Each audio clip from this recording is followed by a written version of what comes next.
Hi, my name is Rick Bloodworth. This is the Common Sense Christian Financial Channel, and today I want to talk about an item or an area of our finances that I think is often overlooked, but may be one of the most critical parts of our entire financial planning, and that is in the area of a pantry, specifically a strategic pantry. Well, why do you need a strategic pantry? Shouldn't we just trust in God? Shouldn't we realize that we live in a modern country where no matter what we need, it's always readily available?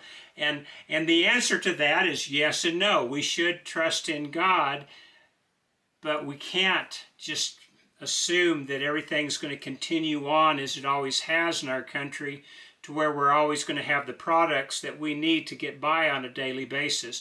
Whether we're talking about necessities or whether we're talking about those items that really just make our lives a little bit more comfortable and bearable.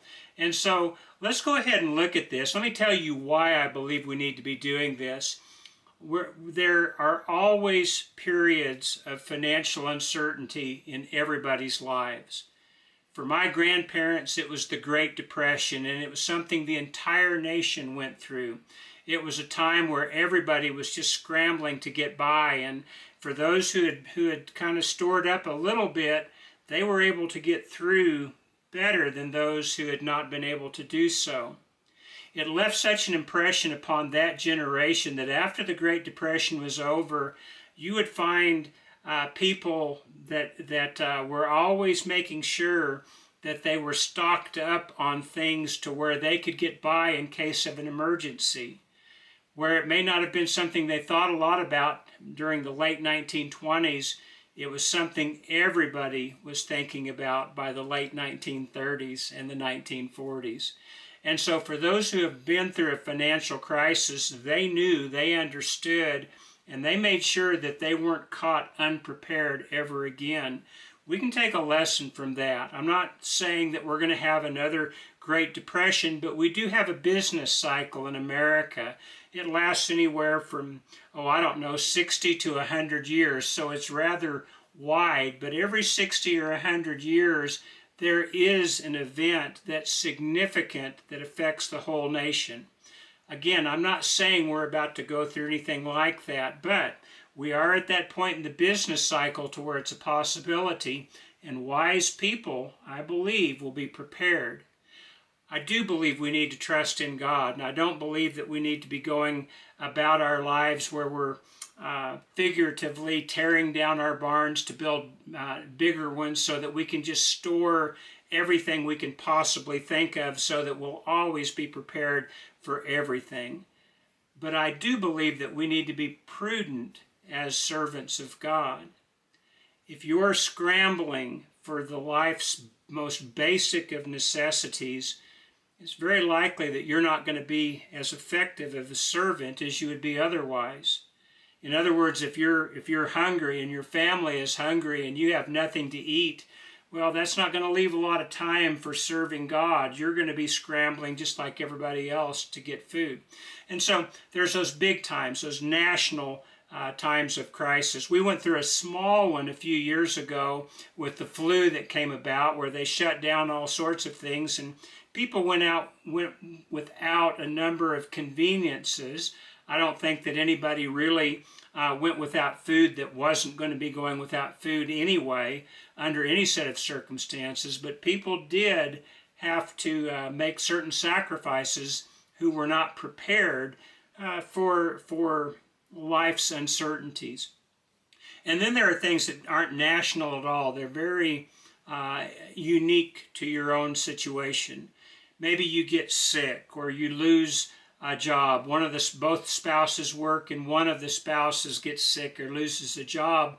Well, that throws everything into turmoil. And if you have some sort of a strategic pantry already in place, well, it's going to make it easier for you to be able to figure out how to dig out from underneath whatever crisis that you seem to be going through at the time. And so let's talk about this strategic pantry and the types of things that you want to have in it. First of all, I'd recommend a 3-month pantry. And by that, obviously, I mean that you have within your house stored up enough to get you by for 3 months. Now, I'm not saying that you're going to get by well in everything, but you can, for not a real large amount of money, put aside certain goods that will allow you to survive and exist during times that perhaps were unexpected and that you really need to have some sort of a stockpile of things. So, when we talk about a 3-month pantry, there are 3 basic areas that I want to look at. The first is going to be food. The second is just going to be daily use items. And the third is regular use items, things you might not use on a daily basis, but you're going to use them often enough to where you're going to want to stock up a little bit. So, as far as food goes, find something that has a long shelf life that you will eat. Usually, for most people, the most prudent, the easiest thing to invest in, the least expensive thing to invest in for something like that would be things like beans and rice. They have a long shelf life. A little bit goes a long way. You can have a 50-pound bag of rice and a 50-pound bag of beans and you can get by for a long time. Are you living high on the hog? Are you living to the standards that you would prefer to live to? The answer to that, of course, is no. But we're talking about for emergency situations. And so you can get something like that. I wouldn't recommend that you go out and buy a 50-pound bag of beans or a 50-pound bag of rice, but it might not hurt to have 10 5-pound bags of beans and 10 5-pound bags of rice, something that's easily manageable. And when you do something like that, when you stock up on other things or when it's time to replace them, they still are good. And so you can donate them to various food pantries and children's home, people that will use them and appreciate them, that are going to need some food that's still good. And so even if you do buy something that you end up not having to use, if you don't let it expire, it's something that can go and help other people. So as far as food goes, be looking for long shelf life items. Canned goods are an obvious choice. And buy canned goods of things that you would normally eat, whether it's green beans or corn or whatever it is. It might be cans of soup. You can buy all sorts of different varieties of soup that will last a long time. And again, as they start approaching their expiration date, you can always donate them to somebody who can use them, and you can replenish with different things. But this is what I mean by having a 3-month supply of food. We're talking about long lived items that you will actually eat. And so keep that in mind as you're looking to stock up your pantry. And don't forget things like spices and different seasonings, because these are what make a lot of the things bearable when you have to kind of cut back on what your normal diet would be. The next thing is going to be your daily use items, and these are going to just go about your regular day and write down everything you use every day, from toothpaste to shampoo to toilet paper to soap. Go into your kitchen and find things that you use every day, and the paper towels and things like that. But your daily use items, and the nice thing about these items when you get a pantry is once you've bought these items and you have enough to last for a while, then you don't have to buy them again until they're on sale. And so this actually has an economic benefit to it as well. And here's something else I would recommend. Every so often during good times, go ahead and break into some of these long shelf life and daily use items and use them and replace them. You're going to be eating something, you're going to be using something, so go ahead and use these things.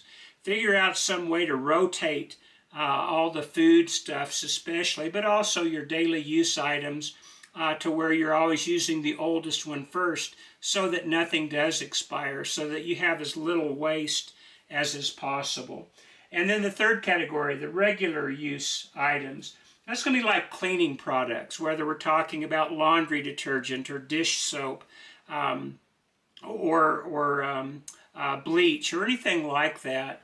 You use different cleaning products, maybe not every day, but you use them regularly. And you can buy enough without a lot of expense that'll last you for 3 months. And then as you use a container of something, just put it on your shopping list and replace it. And again, remember to rotate these items so you're always putting the newest in at the back of the shelf and using the oldest first. And this is important even on cleaning products, especially things like dishwashing soap and laundry detergent. These things will eventually go bad. It would be nice if you kept a pretty good rotation of these things. There are medical supplies. Again, things that we don't use on a regular basis perhaps, but when we need them, we need them. You cut yourself, you need a bandage. Maybe you've got some kind of a disinfectant, a medical disinfectant product that you like Neosporin or something else that's similar to it that has vitamin E in it. There's just different things. Your prescriptions are something that you might need to keep a handle on as well if you've got things that you have to have. And you can order up these things a little in advance and have a 3-month supply on hand to where if things just kind of shut down all of a sudden, you wouldn't be in a medical emergency. And then there are automotive things. Maybe you change your own oil. Maybe you have windshield wiper fluid, windshield wipers themselves, just a number of different things that we use with our automobiles on a maybe not that regular of a basis, but regular enough to where it would be nice to have some on hand. You can think of probably 1,000 other items that could go in on this. I'm just trying to give you some broad categories, and I want you to get used to the idea of, at minimum, a 3-month pantry. This is going to let you be prepared for just about any emergency. And there's something else that's a benefit as well. Do you remember when the flu hit America? And all the people were scrambling for toilet paper. Well, if you had a 3-month supply of toilet paper on hand already, you wouldn't have been part of that big group going and emptying all the shelves for that or for anything else that you could think of. You'd already have that on hand. And so you wouldn't be part of the problem. You wouldn't be part of the group that was taking it off the shelves. You get it now, your grocer's going to replace it. Your convenience stores are going to replace it. Your Walmarts and your Costco's are going to replace it.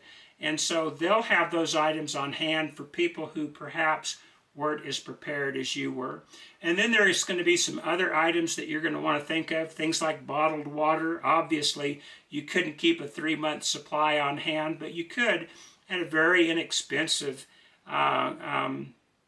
cost buy some kind of a water filter. For about $200 or less, you could get a water filter that would filter all the water you could drink for about 2 or 3 months. And so this wouldn't be something that would be bad for you to have on hand in case you ever had some kind of a problem with your water supply. And communities do all the time. You have boil orders issued because something has happened to contaminate their water supply. For those of you who always buy bottled water at the store, it might be nice to have an emergency backup as well. So get an extra case or two of bottled water. That'll last you maybe for a few days or a week or two, and then have something that can filter water on hand as well. And again, you'll think of other things as you go through your house and just as you make preparations. But we do live in a little bit less certain times than we have in recent years. The world's getting to be a little bit meaner, a little bit more violent. As I record this, Iran and Israel just started an armed conflict, and they're shooting missiles at each other. Something like that can spread and get out of hand, and it can cause certain disruptions in the supply chain. And so these are the types of things that could happen. We've got June 14th, the day I'm filming this on, is called No King's Day. It's something that a lot of people are getting together to protest, and some of these protesters are going to be violent. Hopefully that won't spread and get out of hand. I don't anticipate it getting way out of hand, but there are things that could happen.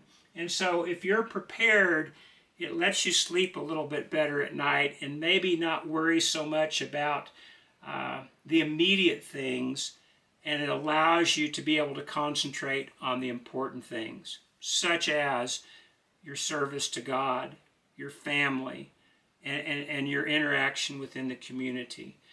This will help. It's a good idea for anybody, not just for people who want to prep and be ready for anything that happens, but just for people who are trying to be prudent. This will give you a place to start. I hope it was helpful to you today, and I appreciate your watching this today, and I hope we'll see you again next week. But until then, I pray that God will richly bless you as you seek to serve Him to the best of your ability, including in the way that you use your finances. Thanks again. God bless.